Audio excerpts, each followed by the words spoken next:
ટોપ solution ચેનલમાં આપનું હાર્દિક સ્વાગત છે। આજે આપણે જોઈશું ધોરણ 5 પર્યાવરણ પાઠ 10 દિવાલોની કહાણી નવી સ્વ અધ્યયન પોથીનું સંપૂર્ણ સોલ્યુશન। મિત્રો, તમે આવા તમામ પ્રકારના વિડીયોના સોલ્યુશન જોવા માંગતા હોય તો ચેનલને સબસ્ક્રાઈબ કરી લેશો।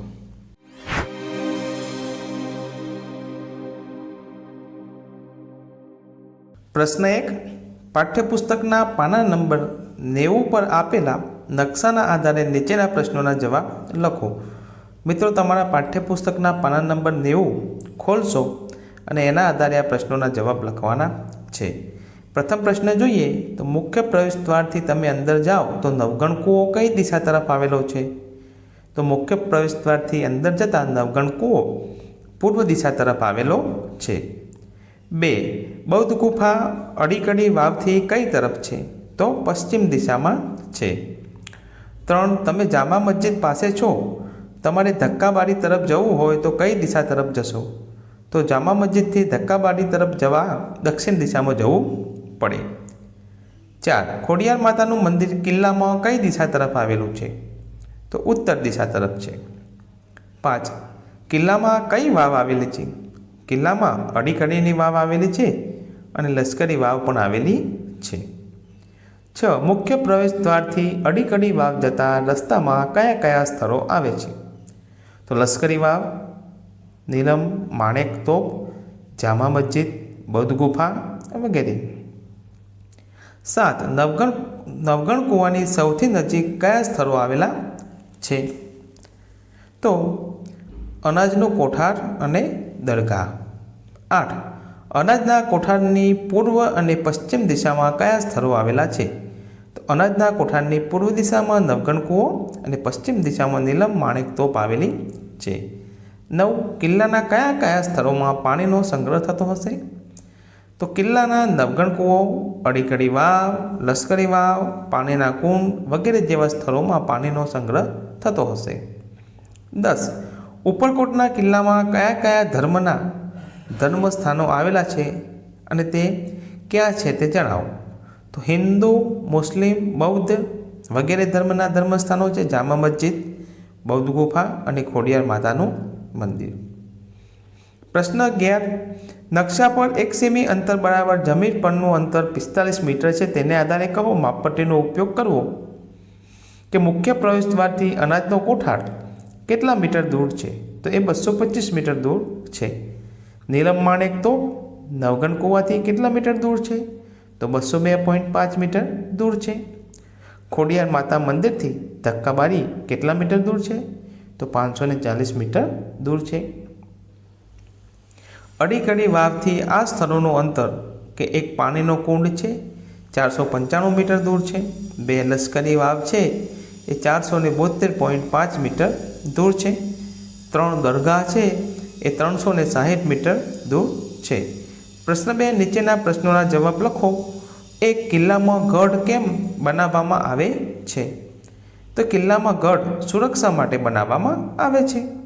2, ઉપરકોટના કિલ્લાનું બાંધકામ ક્યારે અને કોણે કરાવ્યું હતું? ઉપરકોટના કિલ્લાનું બાંધકામ ઈસવીસન પૂર્વે 319માં ચંદ્રગુપ્ત મૌર્યએ કર્યું હતું। 3, તમે સુંદર કોતરણી કામ જોયું હોય તેવા સ્થળો જણાવો। તો દેલવાડાના જૈન દેરાસર, અજંતા ઇલોરાની ગુફાઓ, સીદી સૈયદની જારી, કીર્તિ તોરણ વગેરેમાં આપણને સુંદર કોતરણી કામ જોવા મળે છે। 4, તમારા ગામમાં આવેલ પૌરાણિક સ્થળ વિશે જણાવો। તમારા ગામમાં કોઈ જૂનું પૌરાણિક સ્થળ હોય તો એ તમારે અહીંયા લખવાનું છે। એ નમૂનારૂપ છે કે અમારા ગામમાં ગણપતિ દાદાનું મંદિર ખૂબ જ જૂનું છે, આ મંદિરમાં સુંદર કોતરણી કરવામાં આવેલી છે। પ્રશ્ન 3, નીચેના સ્થળોને ઓળખી તેના વિશે લખો।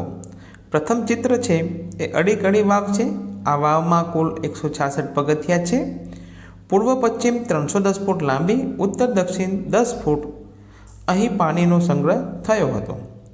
બીજું ચિત્ર છે નવગણ કૂવો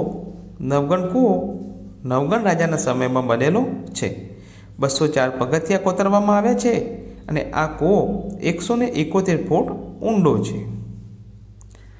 પ્રશ્ન 4, તમે જોયેલા કિલ્લા વિશે લખો. જો તમે કોઈ કિલ્લાની મુલાકાત ન લીધી હોય તો ઘરના વડીલ કે શિક્ષકને પૂછીને કિલ્લા વિશે લખો. તો અહીંયા નમૂના રૂપ છે. સ્થળનું નામ છે દીવ. કોણે બંધાવ્યો હતો? તો પોર્ટુગીઝોએ. કોતરણી કામ લાકડા પર તેમજ પથ્થર પર કોતરણી કરેલ છે. કિલ્લાની વિશેષતા શું છે? તો નગરની સરહદ ધરાવતો કિલ્લો છે. વિશ્વમાં પોર્ટુગીઝો મૂળની અજાયબી છે.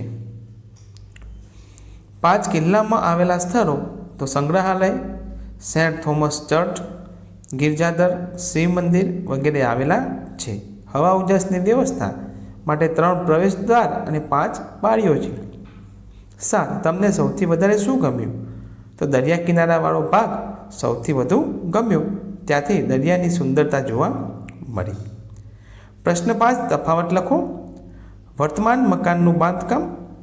તો વર્તમાન મકાન રેતી, ઈંટ, સિમેન્ટથી બનાવવામાં આવેલું હોય છે. અને જૂના જમાનામાં મહેલનું બાંધકામ.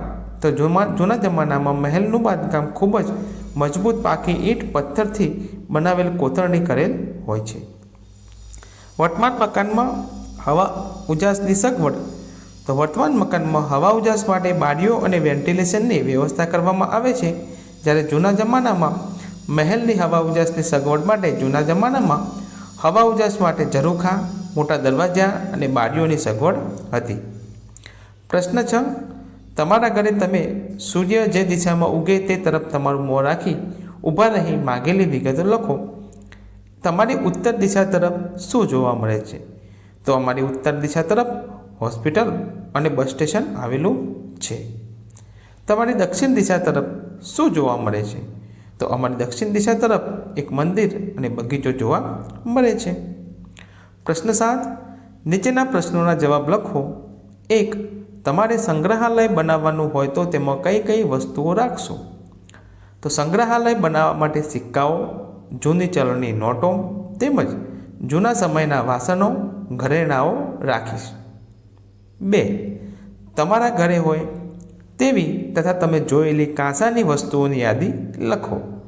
તો તમારા ઘરે હોય તેવી કાંસાની વસ્તુની યાદી લખી શકો છો. થાળી, લોટો, બેડું, તપેલી, દીવડો. 3, તમે જોયેલા સંગ્રહાલયમાં કઈ વસ્તુઓ હતી?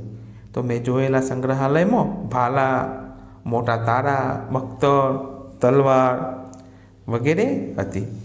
4, તમારા જિલ્લામાં આવેલા વાવ કે કૂવાના નામ જણાવો. તો તમારા જિલ્લામાં કોઈ વાવ કે કૂવો જાણીતો હોય તો તેનું નામ લખવાનું છે. નમૂના રૂપ અમારા જિલ્લામાં રાણકી વાવ આવેલી છે.